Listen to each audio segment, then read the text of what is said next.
Dimbabe was walking home late at night. The streets were quiet and the air was cold. As she walked, she heard a soft cry. She stopped and listened. The sound was coming from a small child sitting alone on the pavement. His face was wet with tears. His clothes were dirty and torn. His little hands were shaking. He looked so scared and helpless. Dimbabe's heart ached for him. She knew she couldn't just walk away. Dimbabe knelt beside the little boy, her heart pounding. The streetlight above cast a dim glow on his tear-streaked face.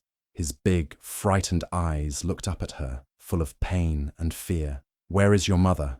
she asked gently, reaching out to touch his shoulder. The boy didn't answer. Instead, he shook his head and clung to her arm tightly, his small fingers digging into her coat. He was trembling, his body cold and weak. Dimbabe felt a deep sadness in her chest. Something was very wrong. A lost child would call out for his mother, would look around, hoping to be found. But this boy, he wasn't looking for anyone. He wasn't lost. He had been left behind. She swallowed hard, trying to stay calm. "What's your name?" she asked. The boy pressed his face against her arm and whispered, "Kato, Kato," she repeated softly. "Did someone leave you here?" He didn't answer. He just held on to her tighter, as if letting go would mean something terrible would happen. A cold breeze blew through the empty street, making Dimbabe shiver. It was late, too late for a child to be outside alone. And why was he wearing such thin, torn clothes? She looked around. The street was empty. No one was searching for him. No footsteps. No voices calling his name. Just silence. Her hands curled into fists. Who would do this? Who would leave a child all alone in the dark? She took a deep breath and looked down at Kato again. "I won't leave you," she promised. Slowly, carefully, she wrapped her arms around him, feeling how fragile he was. He smelled of dirt and fear, but also of something else, something she couldn't quite understand yet. His small body relaxed just a little against her warmth, but she could still feel his tiny heart beating fast. "You're safe now," she whispered, even though she wasn't sure if it was true. But one thing she did know, whatever had happened to this boy, whatever he had been through, she couldn't leave him here. She had to take him home. Dimbabe looked at the small boy in her arms. He was cold, tired, and scared. She couldn't leave him alone in the dark. "Come with me," she said softly. Kato didn't speak, but he held onto her tightly. His small fingers gripped her coat as if he was afraid she would disappear. Dimbabe walked quickly through the quiet streets, holding him close. The night was cold and she could feel him shivering. She whispered to him as they walked, telling him that everything would be okay. When they reached her small house, she pushed the door open and stepped inside. The warmth of the room wrapped around them. She put Kato down gently on the couch and went to get a blanket. "Here," she said, wrapping the soft fabric around his tiny body. Kato looked at her, his big eyes still full of fear, but he didn't pull away. Slowly, he let out a small sigh, as if the warmth of the blanket made him feel safe for the first time in a long time. "You must be hungry," Dimbabe said. She walked to the kitchen and quickly made a bowl of warm porridge. She brought it to him and handed him a spoon. At first, Kato just stared at the food.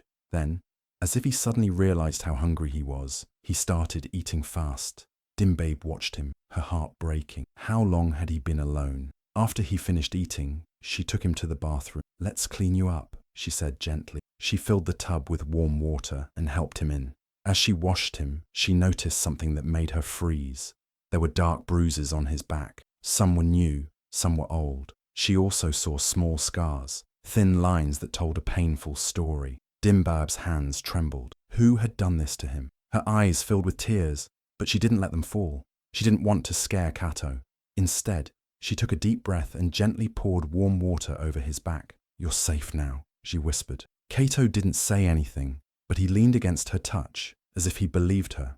Dimbabe wrapped him in a towel and carried him to a small bed in the corner of her room. She dressed him in clean clothes and tucked him in. As she sat beside him, she watched his face. He looked so tired, but he kept his eyes open, as if he was afraid to sleep. She reached out and stroked his hair. "Don't worry, Kato. I won't let anything bad happen to you." Slowly, his eyes closed. Dimbabe sat there, staring at the bruises on his skin, the pain in his face. She knew one thing for sure. Whoever had hurt this child would not get away with it. The next morning, Dimbabe woke up early. She looked over at Kato, who was still sleeping. His small body was curled up under the blanket, his face peaceful but tired. She got up quietly and went to make breakfast. The smell of warm bread and tea filled the house. Soon, Kato's eyes slowly opened. He sat up and looked around, as if he had forgotten where he was. "Good morning," Dimbabe said with a smile. Kato didn't say anything, but he got up and walked to the table. She placed a plate of food in front of him. He hesitated for a moment, then started eating. As he ate, Dimbabe sat beside him. She had so many questions, but she didn't want to scare him. She waited until he finished, then spoke softly. "Kato, can you tell me who your parents are?" Kato's small hands tightened around his cup. He didn't look at her. He just sat there, silent. Dimbabe waited. She didn't want to force him, but she needed to know the truth. After a long pause, Kato whispered a name. Dimbabe's heart stopped. She knew that name. Everyone did. It was the name of a powerful politician, Minister Akimana. He was one of the richest men in the country. He had power, money, and connection, but he also had secrets, dark secrets that people were too afraid to talk about. Dimbabe's hands felt cold. How could this boy be his child? And why was he alone on the streets? She took a deep breath and looked at Kato. He was staring at his hands, his face full of fear. "Are you sure?" she asked gently. Kato nodded. Dimbabe felt a chill run down her spine. If Kato was telling the truth, then something terrible was happening. Why would the son of a powerful man be found alone, hungry, and covered in bruises? She wanted to ask more, but she could see that Kato was scared. She didn't want to push him too hard. Instead, she reached out and held his small hand. "You're safe now," she said softly. "I won't let anyone hurt you." Kato looked up at her, his eyes full of pain. For a moment he just stared. Then, slowly, he nodded. Dimbabe knew she needed to find out the truth. Something was not right, and she couldn't ignore it. She decided to check the news. Maybe there was something about Kato's disappearance. As she picked up her phone, she had a bad feeling in her heart. Whatever had happened to this boy, it was bigger than she had imagined, and she was now a part of it. Dimbabe couldn't stop thinking about what Kato had told her. Could he really be the son of Minister Akimana? It didn't make sense. If he was, why was he alone on the streets? She picked up her phone and opened the news. Her hands trembled as she typed the minister's name. The screen loaded, and her heart started beating faster. Right there on the front page was a big headline: "Son of Minister Akimana reported missing 3 days ago." Dimbabe's breath caught in her throat. She quickly clicked on the article. It said that Kato had gone missing 3 nights ago. The minister and his wife had asked the police and the public to help find him. They said they were very worried, but something didn't feel right. Dimbabe looked over at Kato. He was sitting on the couch, hugging the blanket she had given him. His eyes were distant, as if he was lost in deep thought. If his parents were looking for him, why didn't he want to go home? Why was he covered in bruises? "Kato," she said softly, putting her phone down. "Do you know that your parents are looking for you?" Kato didn't answer right away. He stared at the floor, his small hands gripping the blanket tightly. Finally, he shook his head. "They don't want me," he whispered. Dimbabe felt a chill run down her spine. The news said his parents were searching for him, but Kato believed something different. "Why do you think that?" she asked gently. Tears welled up in Kato's eyes, but he quickly wiped them away. He didn't say anything more. Dimbabe's mind was racing. She had to be careful. If Minister Akimana was really dangerous, then she couldn't just call the police. What if they worked for him? What if they took Kato back to a place where he wasn't safe? She needed to think. She needed to find out the truth. Taking a deep breath, she made a decision. She wouldn't rush into anything. First, she would gain Kato's trust. She would help him feel safe. And when he was ready, maybe he would tell her everything. For now, she would protect him, no matter what. That night, Dimbabe was sleeping peacefully when a loud scream made her jump. She sat up quickly, her heart pounding. Kato was thrashing in his sleep, his small body shaking. Tears ran down his face as he screamed, "Don't take me back, please. I'll be good." Dimbabe rushed to his side and gently shook him. "Kato, wake up! You're safe!" His eyes flew open wide with fear. For a moment, he didn't seem to know where he was. Then he saw Dimbabe and grabbed onto her, holding her tightly. His little hands trembled as he buried his face in her shoulder. Dimbabe rubbed his back, whispering softly, "It's okay. You're safe." Kato's breathing was fast and uneven. He clung to her as if he was afraid she would disappear. Slowly, his sobs quieted, but his body was still shaking. Dimbabe pulled the blanket around him and sat beside him. "Do you want to talk about it?" she asked gently. Kato shook his head. He didn't want to talk. He just held onto her, his fingers gripping her sleeve. Dimbabe's heart ached for him. This wasn't just a bad dream. This was fear. Real, deep fear. She thought about his words. "Don't take me back. I'll be good." What had happened to this child? Why was he so afraid of going home? Dimbabe knew one thing for sure now. Kato wasn't just lost. He was running from something, or someone. She took a deep breath and looked down at him. His eyes were still open, staring at the wall. She knew he wasn't ready to tell her everything, but that was okay. She would wait. For now, she just wanted him to feel safe. "You don't have to go anywhere," she said softly. "You can stay here as long as you need." Kato finally looked up at her. His eyes were full of sadness and something else. Hope. Dimbabe smiled and tucked him in. "Try to sleep," she whispered. She sat with him until his breathing slowed and his body relaxed. But long after Kato fell asleep, Dimbabe stayed awake. Something was very, very wrong, and she was going to find out what it was. The next morning, Dimbabe knew she needed help. She couldn't keep Kato hidden forever. She needed someone she could trust. She thought of her friend Aisha, who worked at a shelter for children. Aisha was kind and always helped people in need. Dimbabe decided to take Kato there. "Kato, we're going to meet a friend," she said gently. Kato looked scared. "Will she take me back home?" Dimbabe shook her head. "Number, she just wants to help." At the shelter, Aisha welcomed them warmly. She gave Kato food and let him sit in a quiet, safe room. After some time, she knelt beside him. "Kato, you don't have to be afraid," Aisha said softly. "No one will hurt you here, but we need to understand why you're running. Can you tell us what happened?" Kato looked at Dimbabe, his eyes full of fear. She nodded encouragingly. Slowly, Kato began to speak. His voice was small, but his words were heavy. "My father doesn't want me," he whispered. "He wants me gone." Dimbabe and Aisha exchanged shocked looks. "Why would he say that?" Dimbabe asked carefully. Kato swallowed hard. "I heard something I wasn't supposed to." Aisha leaned closer.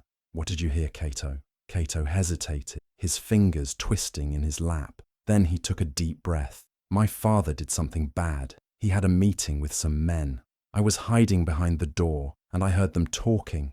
They said if people found out, he would lose everything." Dimbabe felt her heart race. "What did they do?" she asked gently. Kato shook his head. "I don't know all of it, but I know it's wrong. And my father, he saw me." Tears welled up in his eyes. That night, he was really angry. He told my mother that I was a problem, that I had to disappear. Dimbabe's blood ran cold. "He told the guards to take me away," Kato whispered. "But I ran before they could catch me." Dimbabe felt sick. The news had said Minister Akimana was looking for his son, but the truth was different. He wasn't searching for Kato to bring him home. He was searching for him to make sure he never came back. Aisha placed a gentle hand on Kato's shoulder. "You are very brave for telling us this." Kato sniffed and wiped his eyes. "What will happen now?" Dimbabe took his hand. "We won't let them find you," she promised. But deep inside, she knew the danger was just beginning. That evening, Dimbabe was making tea when she heard a knock at the door. It was soft but firm. Something about it made her freeze. Kato was sitting on the couch playing with a small toy Aisha had given him. He looked up at her, his eyes full of worry. Dimbabe put a finger to her lips, signaling him to stay quiet. Slowly, she walked to the door and peeked through the curtain. A black SUV was parked outside. Its engine was still running. A man in a dark suit stood at her doorstep. His face was calm, but his eyes were sharp and cold. Dimbabe's heart pounded. She knew this wasn't a friendly visit. Taking a deep breath, she opened the door just a little. "Yes?" she asked, keeping her voice steady. The man gave a polite smile, but it didn't reach his eye. "Good evening, ma'am. We are looking for a lost child." Dimbabe gripped the door tightly. "I don't know what you're talking about." The man tilted his head slightly. "We know you have the boy," he said softly. "It would be best if you hand him over." Dimbabe felt a chill run down her spine. She glanced at the SUV. Another man sat inside watching. She forced herself to stay calm. If the child is lost, shouldn't the police be looking for him? The man's smile disappeared. This is a private matter. His father is very worried. Dimbabe knew he was lying. Kato had told her the truth. His father wasn't looking for him to bring him home. He wanted him gone. She had to think fast. "I'm sorry," she said, trying to sound casual. "I can't help you." The man's eyes darkened. He stepped closer. "Listen, Mom, you don't want trouble. Just bring the boy out, and we will leave. No one has to get hurt." Dimbabe's hands turned sweaty. She could feel her pulse in her ears. Behind her, she heard Kato's quick breathing. He was scared. She had to protect him. Summoning all her courage, she squared her shoulders. "If you don't leave, I'll call the police." The man's expression didn't change, but something in his eyes flickered, annoyance. He stayed silent for a moment, then gave a slow nod. "Very well," he said, "but you should think carefully. This is bigger than you." Without another word, he turned and walked back to the SUV. The car drove away, disappearing into the night. Dimbabe closed the door and locked it. She turned to Kato, who was trembling. She rushed to him and pulled him into a hug. "They found us," he whispered. Dimbabe held him tightly. "It's okay, Kato. I won't let them take you."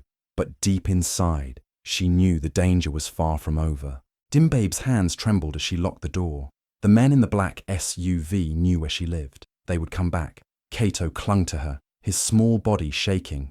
"They won't stop," he whispered. Dimbabe knew he was right.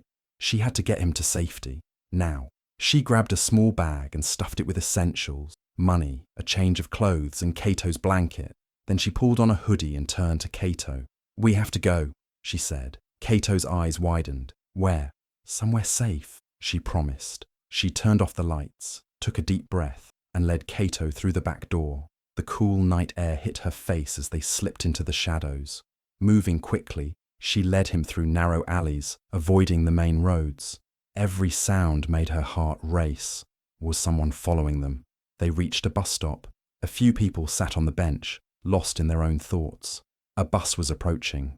Dimbabe didn't care where it was going. Anywhere was safer than here. As they stepped forward, headlights flashed from the opposite street. A black SUV. Dimbabe's blood ran cold. The car slowed down. Had they seen her? She yanked Kato back into the shadows, crouching behind a row of market stalls. The SUV rolled past, but she didn't move. Not yet. "We can't take the bus," she whispered. "They'll be watching." Kato nodded, gripping her hand tightly. She had one last option. Aisha. Pulling out her phone, she sent a quick message. "We're in danger. Need help. Where can we go?" Seconds later, Aisha replied, "Come to the old warehouse near the train station. I'll meet you there." Dimbabe exhaled shakily. They had a plan. Keeping to the shadows, they walked for nearly an hour. Finally, they reached the abandoned warehouse. It was dark and quiet. For a moment, Dimbabe feared Aisha wasn't coming. Then a car pulled up. Dimbabe tensed until she saw Aisha step out. "You're safe now," Aisha said, hugging them both. But deep inside, Dimbabe knew safety was temporary. As long as Minister Akimana wanted Kato gone, they could never stop running, unless they found a way to fight back. Dimbabe knew she couldn't run forever. The only way to keep Kato safe was to expose the truth. She remembered a journalist named Mr. Banda. He was known for exposing powerful people who did bad things. If anyone could help, it was him. She called him. "I have a story," she said. "A big one."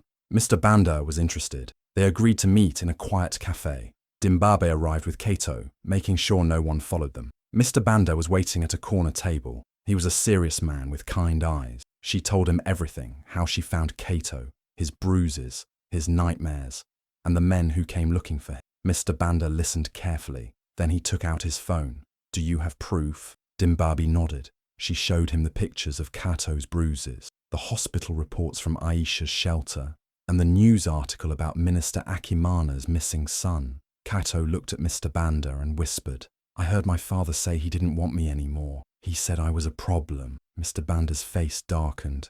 "This is serious," he said. "If we publish this, it could destroy him." Dimbabe's heart pounded. That was exactly what she wanted. They spent hours gathering more proof. Mr. Banda called his sources. He found reports of other people Minister Akimana had hurt, people too scared to speak out. Finally, they had everything they needed. "We will publish the story tomorrow," Mr. Banda said. Dimbabe felt a weight lift off her shoulders. It was almost over, but that night, her phone rang. She answered without thinking. A deep voice spoke. "If you love your life, stay quiet." Dimbabe's blood ran cold. It was a warning, a threat. She looked at Kato, sleeping peacefully beside her. Fear gripped her, but she refused to back down. It was time for the world to know the truth. Dimbabe's phone rang. The number was unknown, but she knew exactly who it was. She took a deep breath and answered. A cold, steady voice spoke. "Bring the boy back and you won't get hurt, Minister Akimana." Dimbabe's grip tightened on the phone. She could hear the quiet threat behind his words. He wasn't asking, he was ordering. Her heart pounded, but she forced herself to stay calm. "You're scared," she said, her voice steady. "A powerful man like you, afraid of the truth." There was silence, then a low chuckle. "You don't understand who you're dealing with," Akimana said. "I can make you disappear." Dimbabe's hands trembled, but she refused to let fear win. She glanced at Kato, who was watching her with wide eyes. "Then you better move fast," she said, "because by this time tomorrow, everyone will know what you did." She ended the call before he could reply. Kato grabbed her hand. "What if he comes for us?" Dimbabe knelt beside him. "We're not running anymore," she said. "We fight." She called Mr. Banda. "Release everything, now." Within minutes, the internet exploded. The news spread like wildfire. Minister Akimana wanted his own son. Gone. The truth revealed. Photos, documents, witnesses. Kato's heartbreaking words. It was all there. Impossible to ignore. TV stations picked up the story. Social media was in chaos. People were outraged. Then a breaking news alert. Police open investigation into Minister Akimana. Dimbabe exhaled. It was happening. But then, bang! A loud crash outside. Dimbabe's blood ran cold. She peeked through the window. Black SUVs, men stepping out. They were here. Her phone buzzed. A message from Mr. Banda. "Stay inside, the police are coming."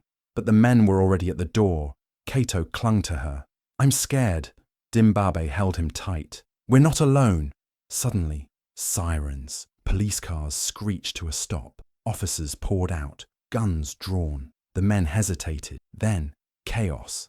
"Hands up!" the officers shouted. The men tried to flee, but it was too late. They were surrounded. And then, another car pulled up. Minister Akimana stepped out, looking furious. Cameras flashed as reporters swarmed him. "Minister, is it true you tried to get rid of your own son? Why did you send men after Dimbabe and Kato?" Akimana tried to push through, but the police blocked him. An officer stepped forward. "Minister Akimana, you are under arrest." The crowd gasped. Dimbabe watched as handcuffs snapped around his wrists. He turned, eyes burning with rage. This isn't over. But it was, because the truth had won. The news spread like wildfire. Every TV station, newspaper, and social media platform was talking about it. Minister Akimana, one of the most powerful men in the country, was arrested for trying to get rid of his own son. People were outraged. How could a father do something so cruel? How could someone so powerful be so heartless? His empire crumbled overnight. Companies cut ties with him. His political allies distanced themselves. His face, once a symbol of power, was now a symbol of shame. But none of that mattered to Dimbabe. All that mattered was Kato. For the first time in a long time, he slept peacefully. No more nightmares, no more fear. When he woke up the next morning, he looked at Dimbabe and held her hand tightly. "Thank you for not leaving me," he whispered. Dimbabe felt tears in her eyes. She had done what no one else had. She had protected him, believed in him, and fought for him. She knelt down, brushing his hair gently. "You're safe now," she said. "No one will ever hurt you again." Kato smiled, a real, bright smile, the first one she had ever seen. And in that moment, Dimbabe realized something. She hadn't just saved him. He had changed her life forever.